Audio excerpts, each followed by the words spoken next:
Hi guys, welcome back to From the Floor. We're going to take a look at a few of the maintenance items on this compressor. So once you've pulled off the cabinet, you've got your oil filter, which needs to be changed at 2,000 hours or once a year.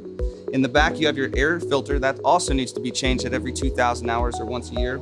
And then every 2 years or 4,000 hours, you need to replace your oil separator. Every 2,000 hours, you're going to need to do three main maintenance items on this compressor.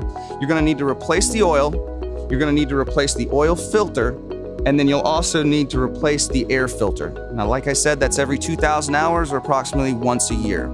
On models with an integrated dryer, there's going to be two main maintenance items that you're going to need to look at. One is going to be your condenser.